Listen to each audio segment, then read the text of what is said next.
네, 안녕하세요. 그날솔루션 이지은 변호사입니다. 네, 안녕하세요. 황정동 변호사입니다. 일단 본인의 남자친구, 여자친구한테 연락을 하시면 절대 안 됩니다. 저희한테 오시는 게 가장 좋죠. 소장을 받으신 상황에서. 그래서 섣불리 전화를 해서 변호사 선임하기 전에 뭘 합의를 해보겠다고 하시는 경우에 그 합의 시조를 하는 것 자체가 이 인정하는 것에 대한 증거가 될 수가 있거든요. 제일 먼저 하셔야 될 거 일단 물 한 잔 마십니다. 물 한 잔 마시고 그 다음에 핸드폰 그 누구가 연락하지 않는 거예요. 연락하지 않고 변호사를 찾아가는 겁니다. 이제부터 내가 하는 행동은 나 개인의 사적인 행동이 아니고 앞으로 있을 재판의 증거와 판사님의 심경 형성에 영향을 준다고 보셔야 됩니다. 그래서 내 일거수일투족을 다 변호사랑 상담을 하셔야 됩니다. 그래야지만 불이타가 없어요. 가끔 이제 의뢰인들 중에서 진심 어린 사과를 하고 싶어 하시는 분들이 많아요. 상대방도 내 마음을 이해해서 원만하게 해결할 수 있지 않을까? 라고 생각하는데 사과를 하시는 방법은 유일한 방법은 돈으로 하는 겁니다. 사과를 하잖아요? 그러면 원고가 마음을 누그러뜨리느냐? 그런 경우는 저는 못 봤습니다. 보통 어떻게 얘기하냐? 그건 진정한 사과가 아니고 나를 계속 조롱하고 있는 것이며 뭐 어쩌고저쩌고 블라블라 합니다. 그래서 그런 거 보면은 또 의뢰인들 가끔 그런 얘기도 해요. 아, 그러면 내가 이 사람을 찾아가서 무릎을 꿇으면 괜찮을까요? 라고 하셔도 되는데 저는 권하진 않습니다. 왜냐면 네가 어디라고 지금 여기를 찾아와? 네가 감히 어떻게 나한테 얼굴을 들이밀어? 그 원고가 원하는 거는 판결문이고 돈입니다. 너가 바람을 피웠다라는 거를 박제하고 싶은 욕구랑 그다음에 내가 입은 상처를 치유받고 싶다라는 돈, 그 두 가지가 전부입니다. 이런 경우가 있어요.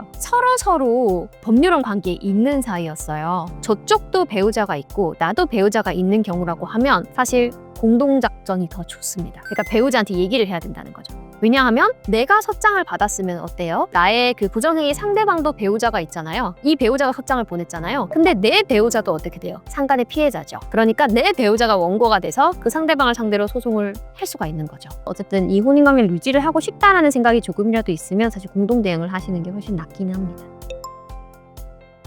강제집행이 들어가는 거죠. 뭐 회사를 다닌다. 근데 회사를 우연히 알게 됐다. 그럼 이제 급여에 대해서 압류를 하게 되는 거고요. 제일 많이 하는 건 일단은 집을 아니까 집에다 알리고 싶잖아요. 그 사람의 집이 아니라고 하더라도 그 사람이 살고 있는 곳이라고 하면 그 가재도구 같은 건 그 사람 거일 가능성이 굉장히 높은 거죠. 그럼 유체동산 압류를 해서 빨간 딱지 붙이러 들어가는 거예요. 그러면은 거기 같이 살고 있던 배우자가 이거 뭐야? 이렇게 되는 거죠. 뭐 그런 식으로 해서 조금씩 압박을 해서 결국 돈을 받는 경우가 많죠. 근데 상간사건 같은 경우는 그래도 저희가 진행하는 민사사건 중에는 좀 소위사건이다 보니까 그리고 이게 본인도 부끄러우니까 빨리 돈을 주고 그냥 잊어버려야지 하는 경우가 많아요. 그래서 이미지급률은 생각보다 높은 소송이긴 합니다. 그래서 이미지급이라는 거는 이제 상대방한테 얘기를 거는 거예요. 판결문 나왔고 3천만 원 받을 권리가 생겼는데 너 이거 3천만 원 나한테 줄 생각 있어? 라고 물어보는 거고 상대방이 오케이를 하면 판결문에 따라서 언제부터 이자가 발생을 하는데 오늘까지는 이만큼 이자가 발생했어. 금액 오케이? 상대방 오케이 하면은 이자번호 알려주고 이렇게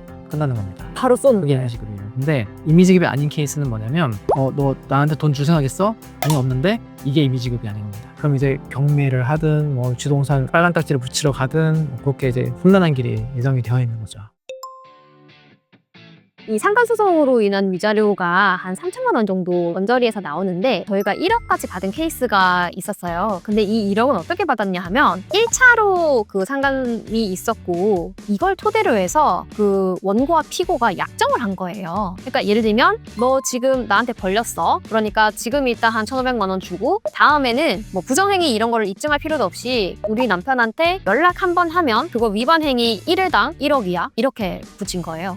근데 뭐 연락을 안 할 리가 있겠습니까? 또 한 거예요. 또 걸린 거예요. 그래서 저희가 이제 위약벌 약정에 따라서 약정금 청구 소송을 해서 승소가 돼가지고 1억을 받은 케이스는 있습니다. 구원을 하자면 그 위약벌이라는 게 사실 되게 간단해 보이긴 해요. 이게 그냥 써서는 안 됩니다. 좀 약간 법적 장치가 몇 개 들어가야 이게 위약벌로 인정을 받는 거라 그냥 무작정 내가 변호사가 1억 원 쓰면 된대 라고 이렇게 쓴다고 해서 반드시 되는 거 아니니까 그건 좀 이해하실 필요는 있습니다.